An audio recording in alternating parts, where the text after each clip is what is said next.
சிங்கப்பூரின் முக்கிய சாலையில் திடீரென ஏற்பட்ட பள்ளத்தில் பெண் ஒருவர் காருடன் கவிழ்ந்த சம்பவம் பெரும் அதிர்ச்சியை ஏற்படுத்தியுள்ளது.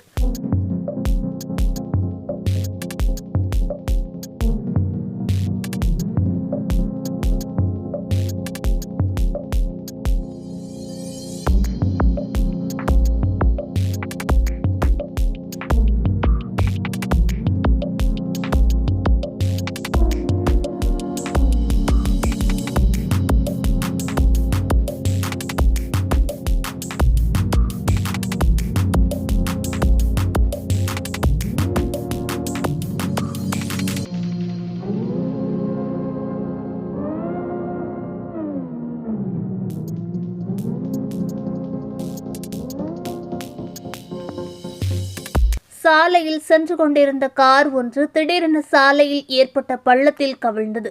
உடனே சுதாகரித்த மற்ற வாகனங்கள் ஆங்காங்கே தங்களது வாகனங்களை நிறுத்தி கொண்டார்கள். பள்ளத்தில் தண்ணீர் சென்ற நிலையில் காரில் சிக்கிய பெண் செய்வதறியாமல் திகைத்துள்ளார். பின்னர் அங்கு வந்த மீட்பு குழுவினர் அப்பெண்ணை பத்திரமாக மீட்டுள்ளார்கள். இதனையடுத்து அங்கிருந்த தமிழக தொழிலாளர்களை அந்த பெண்ணை காப்பாற்றியுள்ளார்கள். சிங்கப்பூரின் தஞ்சோங் காத்தோங்கில் கட்டுமான தளத்தில் மேற்பார்வையாளராக உள்ள பிச்சை உடையப்பன் சுப்பையாவும் இது தவிர சில பணியாளர்களும் சம்பவத்தின் போது பெரும் சத்தத்தை கேட்டுள்ளார்கள். சத்தம் வந்த இடத்தை நெருங்கி பார்த்தபோது தண்ணீர் தேங்கியிருந்த திடீர் பள்ளத்தில் கார் விழுந்து கிடந்தது. அதிலிருந்து ஒரு பெண் வெளியேறுவதையும் கண்டு அவருக்கு உதவ பிச்சை உடையப்பன் நினைத்தார். ஆனால் அப்படி செய்தால் தாங்களும் உள்ளே சிக்கிக்கொள்வோம் என்ற அச்சத்தில் பிறகு கயிற்றை கொண்டு 5 நிமிடத்திற்குள் அப்பெண்ணை காப்பாற்றி மேலே கொண்டு வந்துள்ளார். அப்பெண்ணை உடனடியாக காப்பாற்றியாக வேண்டும் என்பது மட்டுமே அப்போதைய நோக்கமாக இருந்ததாகவும் அப்பெண்ணை உடனடியாக காப்பாற்றியாக வேண்டும் என்பது மட்டுமே அப்போது நோக்கமாக இருந்ததாகவும் அவர் கூறியுள்ளார். 46 வயதாகும் பிச்சை உடையப்பன் சிங்கப்பூரில் 22 ஆண்டுகளாக வேலை செய்து வருகிறார். மேலும் இதுபோன்று மீட்பு பணி அனுபவம் தமக்கு இதுவே முதல் முறை என்றும் அவர் கூறியுள்ளார்.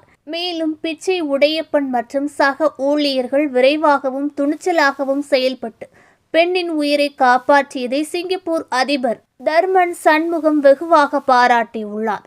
தர்மன் தனது ஃபேஸ்புக்கில் அவருக்கு நன்றியையும் தெரிவித்துக் கொண்டார். இணையதளங்களிலும் பிச்சை உடையப்பனுக்கு பாராட்டுக்கள் தற்போது குவிந்து வருகிறது. சவுண்டு முதல்ல ஒரு சவுண்டு கேட்ட உடனே வெளியில் வந்து பார்த்தோம். ரோடு விழுந்து கார் உள்ளே இருந்தது. அந்த கார் உள்ளே இருந்தது எட்டி பார்த்தோம், ஆள் இருக்காங்களே, ஒரு ஆள் தான் இறங்கி வந்தாங்க.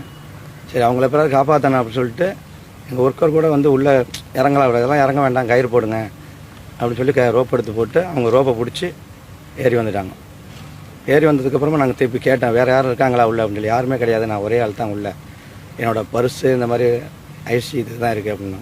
அது ஒன்றும் ப்ராப்ளம் இல்லை, வேறு யாருக்கும் நீங்கள் ஃபோன் பண்ணணுன்னா ஃபோன் பண்ணுங்கன்னு சொல்லி என்னோடய ஃபோன் தான் கொடுத்தேன். அதுக்கப்புறம் அவங்க எல்லாம் ஃபோன் பண்ணி எல்லாம் இது பண்ணாங்க.